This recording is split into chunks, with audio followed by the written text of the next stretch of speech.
Hello, and welcome to Once Upon a Time in Black History. I am your host, Tamara Shiloh, author, educator, and owner of the Multicultural Bookstore in Richmond, California, and Las Vegas, Nevada. You can also find us on my website at onceuponatimeInBlackHistory.com. Our shows are sponsored by the Multicultural Bookstore, and if you're interested in becoming a sponsor, please send me an email at tamarashiloh@gmail.com. Alrighty then, let's get this party started. Next up, I'm going to share the life of Alexandre Dumas, the French writer, who I thought was white until I started doing my own research. Wow.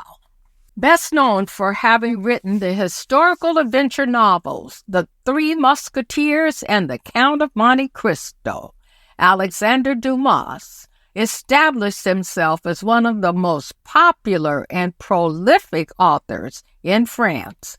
He wrote essays, short stories, volumes of romantic novels, plays, and travelogues, many having been translated into more than 100 languages and adapted for numerous films, and I've seen most of them. But his own story begins with his father, Thomas-Alexandre David de la Pelletiere. Thomas-Alexandre adopted the Dumas name from his Haitian grandmother. He did so just prior to enlisting in Napoleon's army. He rose to rank of general, the highest rank of any black man in a European army. He would separate from the military after clashing with none other than Napoleon Bonaparte over his Egyptian campaign. Thomas left Egypt in 1799, traveling on what was known to be an unsound vessel. The ship's troubles forced it to put aground in Naples, a city in southern Italy. There, Thomas-Alexandre was arrested, thrown into a dungeon, and held for 2 years. After his release, he returned to France. The following year, Alexander was born. His father died when he was 4 years old. Alexandre Dumas's mother, Marie-Louise Lambouré, took on several jobs to ensure that her son was educated. He attended Abbé Grégoire School, but later quit to take a job assisting a local notary.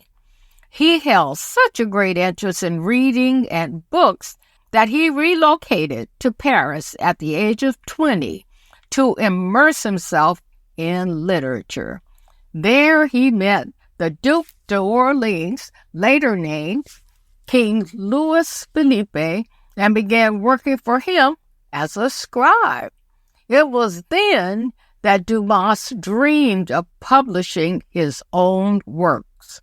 His initial introductions to writing were in the form of plays, and he quickly established himself in the French theater scene. His first successful play, Henry III et sa cour, which means Henry III and his court, was staged in 1829 and marked the beginning of his prolific career as a writer.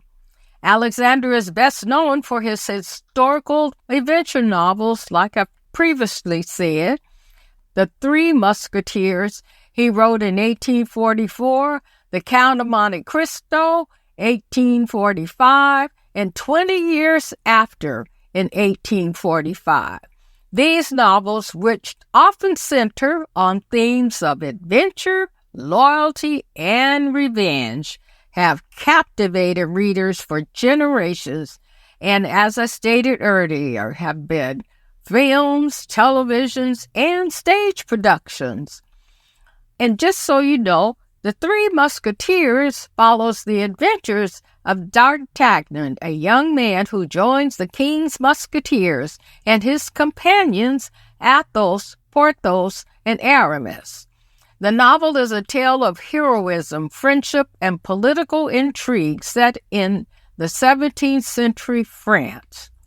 Now, The Count of Monte Cristo, one of his most enduring works, tells the story of Edmond Dantes, a man unjustly imprisoned who seeks revenge on those who betrayed him. It is a complex tale of justice, vengeance, and redemption. It is estimated that all his published writings, if placed in one document, would span about 100,000 pages. Wow. Now, despite his success, Alexander faced racial prejudice due to his mixed-race heritage, yet he remained a prominent figure in the literary world. He did well financially, but his spending rivaled his earnings. He spent much of his life in debt because of his extravagant lifestyle. He built a home in France. It's now a museum. But after 2 years of lavish living, financial difficulties forced him to sell. Another issue that contributed to his financial problems was that he kept several mistresses. Alexander married actress Ida Ferrer in 1840, yet continued to have relationships with other women. According to a scholar, Claude Schopp, Alexander entertained about 40 women and fathered at least 4 children outside of the marriage. To escape creditors, he fled to Belgium, then to Russia. All along, he published his work, including travel books on Russia. He continued to take on mistresses, dating much younger women in his old age. He remained married to Ferrer until his death in 1870. Now imagine that.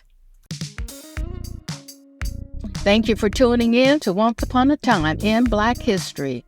For more information on this topic and others, visit the Multicultural Bookstore at multiculturalbookstore.com.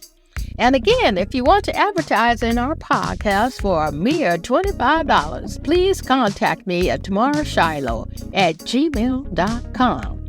See you next time.